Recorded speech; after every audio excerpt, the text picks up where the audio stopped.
เดือนเป็นลูกสาว1 ใน 4คนของพ่อกับแม่เธอเป็นลูกคนที่2มีพี่สาว1 คนและน้องสาวอีก2 คนหน้าตาของเดือนนั้นจัดว่าเป็นคนที่สะสวยคนหนึ่งเลยทีเดียวเมื่อเติบโตเป็นสาวแรกรุ่นก็มีชายหนุ่มมาจีบมากมายแต่เธอไม่พอใจเลือกใครสักคนมาเป็นคู่ครองหญิงสาวอ้างว่าพี่สาวคนโตยังไม่ได้แต่งงานตนก็ยังไม่อยากแต่งงานเช่นกันเหตุที่พี่สาวคนโตไม่ยอมแต่งงานนั้นก็เป็นเพราะชายหนุ่มที่มั่นหมายกันเอาไว้เกิดไปพลาดท่าเสียทีถูกหญิงสาวเจ้าแผนการวางแผนลวงจับไปเป็นสามีเสียก่อนพี่สาวคนโตของเดือนช้ำใจมากจึงไม่ยอมแต่งงานและเอ่ยปากว่าจะครองตัวเป็นโสดยิ่งทำให้เดือนมีข้ออ้างว่าเธอกลัวจะต้องช้ำใจอย่างพี่สาวจึงไม่อยากแต่งงานในตอนนี้แต่แท้จริงแล้วที่เดือนยังไม่ยอมแต่งงานนั้นก็เป็นเพราะนิสัยส่วนตัวของเธอที่เป็นคนตระหนี่ถี่เหนียวจนเกินเหตุจะกินจะใช้อะไรก็คิดแล้วคิดอีกคิดมากเสียจนบางทีก็ยอมอดไม่ยอมซื้อของที่อยากกินหรืออยากได้เพียงเพราะกลัวว่าเงินที่ทำงานหามาได้จะหมดไปเสียก่อนต่อมาไม่นานน้องสาวคนที่3ก็แต่งงานไปกับลูกชายเศรษฐีที่ดินรายหนึ่งน้องสาวของเดือนคนนี้เป็นคนที่หน้าตาสะสวยเช่นกันเพียงแต่มีผิวคล้ำกว่าเดือนเท่านั้นและชายหนุ่มที่น้องสาวยอมตกลงปลงใจด้วยนั้นก็เป็นชายรูปร่างอ้วนหน้าตาธรรมดาไม่ได้หล่อเหลาอะไรเลยเมื่อแต่งงานไปแล้วน้องสาวของเดือนก็ย้ายไปอยู่กับสามีไปช่วยสามีทำมาหากินจนร่ำรวยมากขึ้นไปอีกจากเดิมที่ครอบครัวสามีมีฐานะดีอยู่แล้วการได้ดิบได้ดีของน้องสาวคนนี้นี่เองที่ทำให้เดือนคิดได้ว่าหากเธอได้สามีรวยบ้างก็คงจะดีคงจะไม่ต้องมาคอยคิดกังวลว่าเงินที่หามาได้จะหมดไปแต่จนแล้วจนรอดเดือนก็ยังไม่ยอมตกลงปลงใจกับหนุ่มคนไหนเหตุเพราะชายหนุ่มที่มาจีบก็เริ่มมีตัวเลือกน้อยลงจากตอนสาวๆที่มีหนุ่มมากหน้าหลายตาหลายอาชีพและมีฐานะแตกต่างกันมาจีบตอนนั้นที่เธอไม่เลือกคนมีฐานะก็เพราะมีข้ออ้างว่าเขาไม่หล่อหน้าตาไม่ดี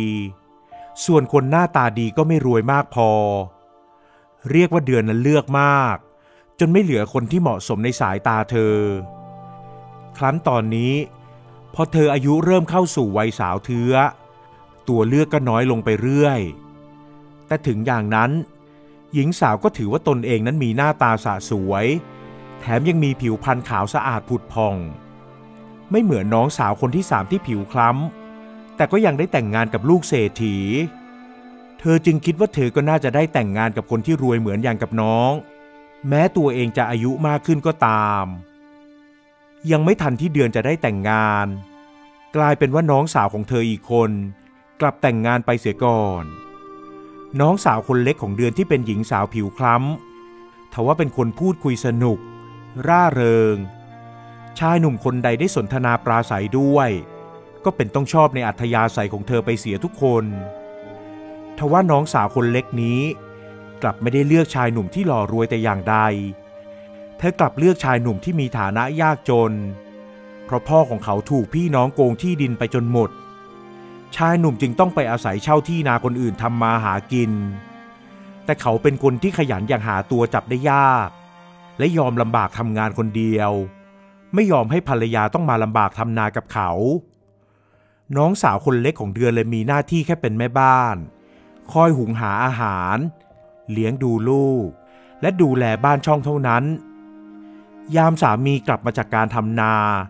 ก็ยังมาช่วยภรรยาเลี้ยงลูกอีกด้วยเรียกว่าชีวิตของน้องสาวคนเล็กนั้นแม้สามีจะไม่ได้ร่ำรวยแต่เขาก็ไม่ทำให้เธอต้องมาลำบากตรากตรำแต่อย่างใดชีวิตของน้องสาวทั้งสองคนทำให้เดือนยิ่งมีเงื่อนไขในการเลือกคู่มากขึ้นไปอีกเวลาผ่านไปนานเข้าเดือนก็อายุล่วงเลย30เรียกว่าเข้าขั้นสาวเทื้อเต็มตัวสำหรับหญิงสาวที่อยู่ต่างจังหวัดในสมัยนั้นซึ่งนิยมมีคู่ครองเรือนกันตั้งแต่อายุยังน้อยพอถึงวัยนี้ เดือนแทบไม่เหลือตัวเลือกใดๆแล้วจนกระทั่งมีชายหนุ่มคนหนึ่งมาจีบเธอเขาเป็นชายที่มีอาชีพรับจ้างทั่วไปชื่อนายอ้นนิสัยนั้นเรียกว่าเหมือนกับเดือนไม่มีผิดนายอ้นเป็นคนตระหนี่ทีเหนียวพอๆกันกับเดือนจะกินใช้อะไรก็ต้องคิดแล้วคิดอีกเช่นกันพอทั้งคู่ได้มาคบหาดูใจจนกระทั่งแต่งงานกันก็เรียกว่าเงินแต่ละบาทนั้นกว่าจะกระเด็นออกจากกระเป๋าของทั้งคู่ได้ก็เป็นเรื่องที่ยากเย็นแสนเข็ญในขณะที่ดวงพี่สาวคนโตทำไร่ทำนาด้วยตัวเองเพื่อดูแลพ่อแม่เพราะเป็นคนขยันและมีรูปร่างใหญ่โตแข็งแรงไม่แพ้ผู้ชายการทำไร่นาด้วยตัวเองจึงไม่เป็นปัญหาของดวงและบางครั้งก็ได้น้องเขยคนเล็กมาคอยช่วยด้วยดังนั้นพี่สาวคนโตจึงมีชีวิตโสดอย่างมีความสุขไม่น้อยหน้าน้องสาวที่แต่งงานมีครอบครัวกันไปจนหมดแล้วหากถึงวันพระดวงก็จะไปทำบุญที่วัดไม่เคยขาดทุกครั้งที่พี่สาวไปทำบุญที่วัดก็มักจะชวนเดือนไปทำบุญด้วยกันเสมอแต่เดือนไม่เคยไปหญิงสาวมักจะอ้างว่าต้องออกไปทำงานและยังต้องมาคอยเก็บผักที่เธอปลูกไว้เอาไปขายด้วยการไปทำบุญนั้นทำให้เธอเสียเวลาที่จะทำเงินทำทองเมื่อชวนบ่อยครั้งเข้าน้องสาวก็ไม่ยอมไปสักทีสุดท้ายพี่สาวคนโตก็เลิกชวนได้แต่มองเดือนกับนายอ้นผู้เป็นสามีทำงานกันตัวเป็นเกลียวคล้ายกับว่ามีลูกหลานหลายคนให้ต้องคอยดูแลทั้งที่ทั้งสองไม่มีลูกด้วยกันเลยสักคนแต่ก็มุ่งมั่นหาเงินมาเก็บอย่างเดียวจนไม่คิดหยุดไปเที่ยวหรือไปทำบุญเลยหาเงินกันแบบไม่มีพักอย่างเงี้ยต่อไปจะแย่เอานะปิ่นน้องสาวคนที่3ที่แต่งงานกับลูกชายเศรษฐีที่ดินเอ่ยปารภกับดวงพี่สาวคนโตที่บ้านอยู่ใกล้กับเดือนที่สุดและเห็นชีวิตความเป็นอยู่ของน้องชัดเจนที่สุดชวนให้ไปทำบุญไปเที่ยวอะไรก็ไม่ไปมันเอาแต่จะทำงานอย่างเดียวเฮ้ยไม่รู้มันจะงกไปถึงไหนดวงเอ่ยถึงเดือนน้องสาวคนรองแบบเป็นห่วงขนมนมเนยอะไรหรือพวกข้าวปลาอาหารดีๆก็ไม่ค่อยจะหากินแต่พวกปูปลาตากแห้งอะไรของมันที่ผัวมันหามาได้เท่านั้นจำปีน้องสาวคนเล็กที่อยู่บ้านไม่ไกลกันเอ่ยขึ้นมาบ้างแต่ถึงจะเป็นห่วงเดือนทว่าทั้ง3สาวพี่น้องก็ไม่สามารถเข้าไปก้าวก่ายอะไรได้เพราะหากเอ่ยปากพูดไปด้วยความเป็นห่วงเดือนก็มักจะอ้างว่าตนเองกับสามีไม่มีลูกจำเป็นจะต้องทำมาหากินเก็บเงินเอาไว้เยอะๆจะได้มีกินมีใช้ตอนแก่แถมยังแขวะจำปีน้องสาวคนเล็กอีกว่ามีลูกถึง3คนหวังว่าตอนแก่คงจะสบายให้สมกับที่ต้องลำบากหากินหาเลี้ยงลูกแกเองก็พยายามหากินให้มากๆก็แล้วกันขยันมีลูกเสียตั้ง3คนระวังมันจะอดตายกันซะก่อนเดือนว่าอย่างนั้นเมื่อครั้งที่จำปีชวนเธอให้หยุดทำงานแล้วไปเที่ยวงานบุญที่วัดด้วยกันเอ้าฉันก็แค่มาชวนพี่ไปเที่ยววัดทำไมมาแขวะกันเสียแบบนี้เล่าพี่เดือนแขวะที่ไหนฉันก็แค่พูดไปตามที่ฉันเห็นถ้าแกคิดว่าฉันแขวะก็ไม่ต้องมาคุยกันพูดจบเดือนก็เดินเข้าสวนผักของตนเองไปทันทีปล่อยให้น้องสาวคนเล็กยืนสายหน้าระอาใจอยู่ตรงนั้นตามลำพังวันหนึ่งจำปีก็มีเรื่องจำเป็นจะต้องมาขอความช่วยเหลือจากเดือนเพราะลูกชายคนเล็กป่วยหนักต้องพาไปโรงหมอแต่สามีของเธอยังไม่ได้เกี่ยวข้าวขายเธอจึงไม่มีเงินพอเอ่ยปากขอยืมพี่สาวคนรองก็กลายเป็นว่าเธอโดนต่อว่าและดูถูกเสียมากมายนั่นไงฉันบอกแกแล้วว่าแกน่ะมีลูกเยอะเกินแถมยังไม่รู้จักเก็บเงินพอเดือดร้อนเข้าจริงๆก็ไม่รู้จะไปหาเงินหาทองมาจากไหนคราวก่อนยังมาชวนฉันไปเที่ยวอยู่เลยไม่ใช่หรอคราวนี้มาทำหน้าแห้งขอยืมเงินฉันซะละฉันไม่ให้แกหรอกเวลามีแรงทำงานก็ไม่ยอมทำกลับให้ผัวทำงานคนเดียวเงินก็ไม่พอใช้นะสิสมน้ำหน้าเดือนไม่ยอมให้น้องคนเล็กยืมเงินแม้แต่เพียงเล็กน้อยซ้ำยังพูดให้น้องต้องเสียใจอีกด้วยโธ่พี่เดือนฉันแค่มายืมเงินพ เพราะเห็นว่าบ้านเราใกล้กันไม่สะดวกไปยืมพี่ปิ่นเพราะเขาอยู่ไกลถ้าลูกฉันไม่ป่วยหนักฉันก็ไม่มารบกวนพี่หรอกอีกอย่างถ้าพี่ไม่ให้ก็ไม่เป็นไรไม่ต้องมาว่าเยาะเย้ยกันหรอกจำปีอย่างนั้นก่อนจะเดินกลับบ้านไปสุดท้ายปิ่นพี่สาวคนที่3ก็เป็นคนให้จำปียืมเงินพาลูกไปโรงหมอและไม่นานเด็กน้อยก็หายเป็นปกติดีจากเหตุการณ์คราวนั้นก็ทำให้เดือนกับพี่น้องแทบไม่ได้คุยกันเพราะความใจดำของเธอทำให้พี่น้องไม่เข้าไปยุ่งเกี่ยวด้วยเวลาผ่านไปจากวันเป็นเดือนจากเดือนเป็นปีไม่นานนักลูกๆของปิ่นและจำปีก็เติบโตเป็นหนุ่มสาวส่วนพ่อแม่ก็แก่กันไปตามวันเวลาที่เคลื่อนผ่านไปฝ่ายเดือนกับสามีก็ยังอยู่ด้วยกัน2 คนตามลำพังไม่มีลูกหลานเหมือนคนอื่นและด้วยความที่กินอยู่อย่างประหยัด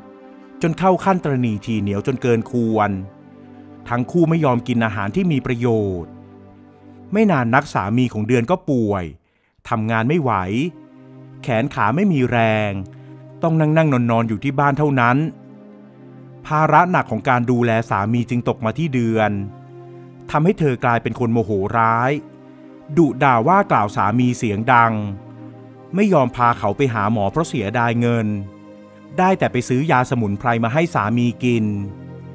แต่อาการของเขาก็เหมือนจะไม่ดีขึ้นมีแต่ทรงกับซุดเท่านั้นการกินอยู่ของเดือนจึงยิ่งประหยัดมากขึ้นไปอีกเพราะเธอทำงานเพียงคนเดียวกลัวว่าจะยิ่งไม่มีเงินพอใช้จากที่ต้องทำงานหนักคนเดียวและคอยดูแลสามีบวกกับการที่ไม่ยอมกินอาหารดีๆเพื่อบำรุงร่างกายบ้างสุดท้ายเดือนก็ล้มป่วยลงอีกคนแรกๆนั้นเดือนไม่ยอมร้องเรียกพี่น้องที่อยู่บ้านไม่ห่างกันให้มาช่วยเหลือเพราะไม่อยากให้พี่น้องมายุ่งเธอกลัวว่าพอพี่น้องเข้ามายุ่งวุ่นวายที่บ้านแล้วพวกเขาจะรู้ว่าเธอเก็บซ่อนเงินเอาไว้ที่ไหนกลัวว่าพี่น้องหรือลูกหลานจะมาขโมยเอาเงินของเธอไปฝ่ายพี่สาวน้องสาวพอไม่ค่อยเห็นเดือนลงจากเรือนก็เดินมาเยี่ยมแต่พอจะก้าวขาขึ้นเรือนเดือนก็ร้องตะโกนบอกมาจากบนบ้านว่าไม่ต้องขึ้นมาเธอสบายดีไม่ได้เจ็บป่วยอะไรฉันไม่ได้เป็นอะไรแค่ไม่มีแรงนิดหน่อยเดี๋ยวก็ดีขึ้นกลับบ้านไปเถอะไม่ต้องขึ้นมาดูฉันหรอกเดือนพูดปฏิเสธเพื่อไม่ให้ทุกคนขึ้นมาบนบ้านของเธอแล้วเจ้าอ้นล่ะมันสบายดีไหมไม่เห็นแกพยุงมันออกมานั่งนอกชานเรือนเลยดวงพี่สาวคนโตถาม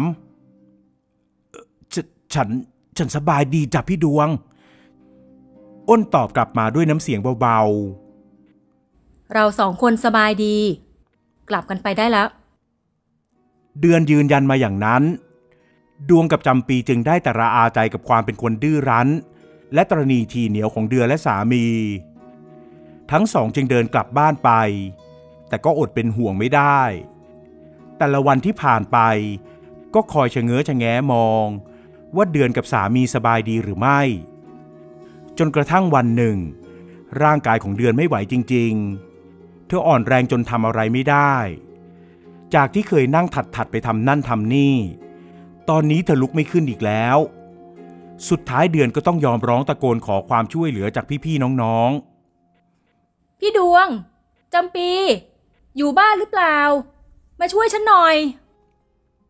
พี่น้องที่คอยสังเกตความเป็นอยู่ของเดือนอยู่แล้วพอได้ยินเสียงร้องขอความช่วยเหลือก็พากันรีบวิ่งมาที่บ้านของเดือน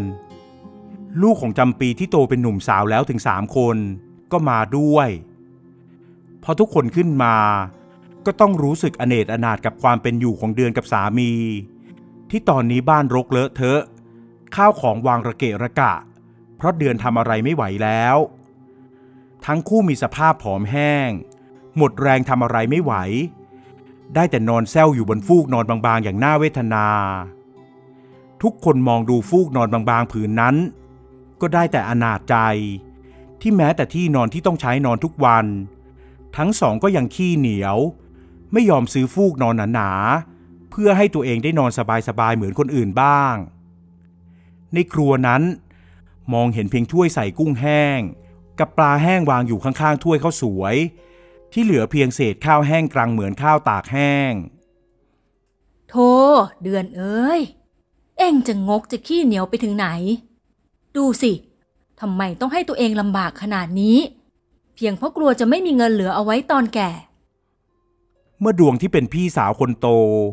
เห็นสภาพน้องสาวกับน้องเขยแล้วก็สุดแสนจะเวทนาทั้งที่บ้านอยู่ไม่ไกลกันแต่น้องสาวไม่เคยให้เธอขึ้นมาบนเรือนดวงไม่เคยรู้เลยว่าน้องสาวกับน้องเขยนั้นกินอยู่กันอย่างแสนอัตคัดเพียงใดไม่ได้อัตคัดขัดสนเพราะไม่มีเงินทองแต่ที่ทั้งสองกินอยู่อย่างนี้เพราะกลัวเงินที่หามาได้จะหมดไปเรียกได้ว่าทั้งสองคนนั้นใช้ชีวิตแบบตระหนี่ทีเหนียวอย่างสุดโต่งจริงๆมาไอ้ปูไอ้ปามาช่วยกันพยุงป้ากับลุงลงเรือนแล้วพาไปโรงหมอกันจำปีน้องสาวคนเล็กเรียกลูกชายทั้งสองคนของเธอมาช่วยพยุงป้ากับลุงเขยให้ลุกจากที่นอนบางๆเก่าๆเพื่อลงเรือแล้วพาไปหาหมอเมื่อถึงมือหมอแล้วทั้งเดือนและอ้นต่างได้รับยาบำรุงร่างกายขนาดใหญ่เพราะทั้งสองเหมือนคนขาดสารอาหารมาเป็นเวลานานผิวหนังเหี่ยวไม่สดใสร่างกายก็ผายผอมแทบจะเหมือนหนังหุ้มกระดูกไม่ต้องกลัวว่าจะไม่มีคนคอยเฝ้านะเดี๋ยวฉันกับลูกสาวจะมาคอยเฝ้าพี่เองจำปีเอ่ยกับพี่สาวด้วยความเวทนาสงสารเรื่องเงินทองค่ารักษาก็ไม่ต้องกลัวไอ้ปูกับไอ้ปามันทำงานหลวงทั้งคู่มีเงินดาวเงินเดือนเดี๋ยวมันจัดการเองดวงพี่สาวคนโตบอกให้เดือนกับสามีได้รับรู้เพื่อที่ทั้งสองจะได้ไม่ต้องกังวลกับเรื่องเงินค่ารักษาพยาบาลเพราะรู้ดีว่าเดือนนั้นหัวเงินเก็บของตนเองมากแค่ไหนและเพื่อเป็นการบอกให้เดือนรู้ด้วยว่าลูกของจำปีที่เดือนเคยต่อว่านักหนาว่ามีเยอะจนเกินไปนั้นทั้งจำปีกับสามีต่างเลี้ยงลูกจนได้ดิบได้ดีทุกคนเดือนไม่มีแรงจะพูดอะไรเลยได้แต่ฟังพี่ๆน้องๆปรึกษากันเรื่องของเธอกับสามีทั้งสองใช้เวลารักษาตัวอยู่นานกว่าจะกลับมาแข็งแรงดังเดิมซึ่งพี่น้องและหลานๆก็ไม่มีใครเอ่ยปากเรื่องเงินค่ารักษา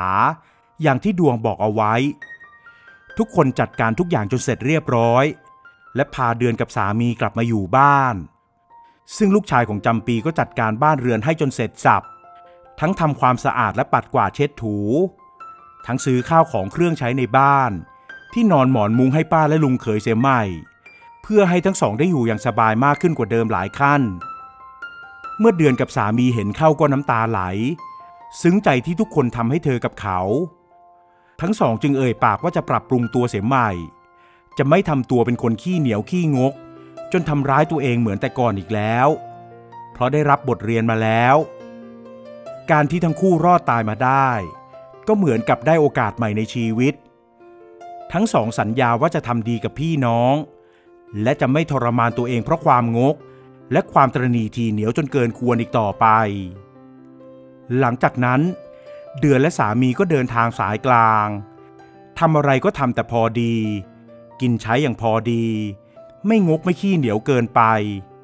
แต่ก็ไม่ได้สุรุ่ยสุร่ายอะไรที่ควรจ่ายก็จ่ายยามว่างจากงานก็ไปวัดทำบุญกับพี่ๆน้องๆไปปฏิบัติธรรมตามโอกาสสมควรทั้งสองจึงมีร่างกายและหน้าตาผ่องใสชีวิตมีความสุขขึ้นไม่ได้เคร่งเครียดเรื่องเงินทองเหมือนแต่ก่อนอีกแล้วและความสัมพันธ์ระหว่างพี่น้องลูกหลานก็แน่นแฟ้นมีความสุขมากขึ้น